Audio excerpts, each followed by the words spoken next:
Hey guys, কি খবৰ আজি আপোনালোকৰ মাজলৈ এটা নতুন ভিডিও লৈ আহিছো যদি ভিডিওটো চাই ভাল লাগে like comment share and subscribe কৰি দিব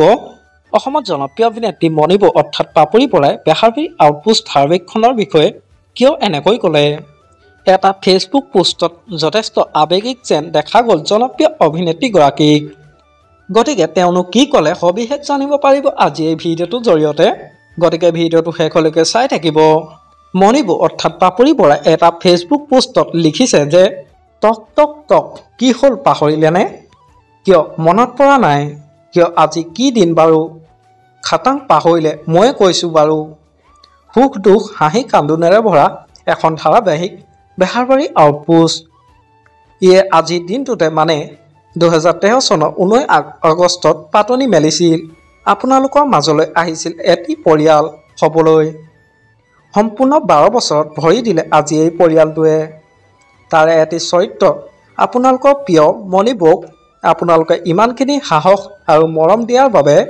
সদায় চিৰকৃতজ্ঞ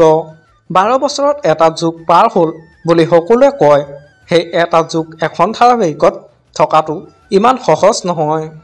কিন্তু এয়া একমাত্ৰ সম্ভৱ অসমবাসী ৰাইজৰ মৰম আৰু আশীৰ্বাদত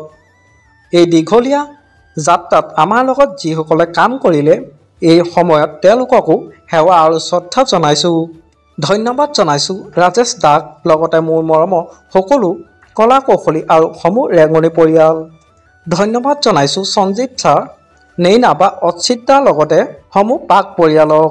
শেষত সমূহ অসমবাসীক আকৌ এবাৰ ধন্যবাদ এই দীঘলীয়া যাত্ৰাত আমাৰ সহযোগী হোৱাৰ বাবে ধন্যবাদ জয়াটো বেহাৰবাৰী আউটপোষ্ট হয় এনেদৰে এটা ফেচবুক পোষ্ট শ্বেয়াৰ কৰিছে জনপ্ৰিয় অভিনেত্ৰীগৰাকীয়ে আৰু তেখেতৰ এই পোষ্টটোত পৰা আপোনালোকে নিশ্চয় জানিলে যে বেহাৰবাৰী আউটপোষ্ট ধাৰাবাহিকখনে যোৱা 19 আগষ্ট তাৰিখে 13 বছৰত ভৰি দিলে হয় বেহাৰবাৰী আউটপোষ্ট এখন দীঘলীয়া ধাৰাবাহিক বেহাৰবাৰী আউটপোষ্ট ধাৰাবাহিকখনে 12 বছৰ অতিক্ৰম কৰাত কেনেকৈ উদযাপন কৰিলে সৰু ভিডিঅ' ক্লিপ এটা চাই লওঁ আহকচোন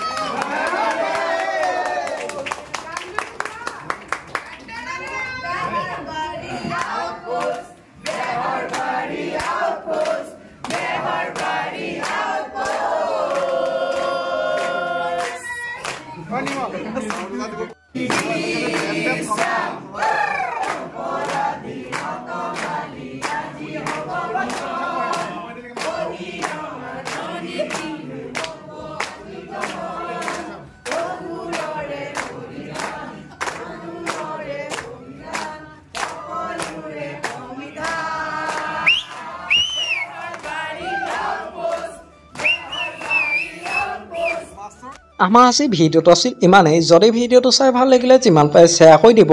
আৰু নতুনকৈ চেনেলটো কোনোবা আহিছে যদি সাবস্ক্ৰাইব কৰি ল'ব আজিলৈ বাই বাই তোমাৰ বাবে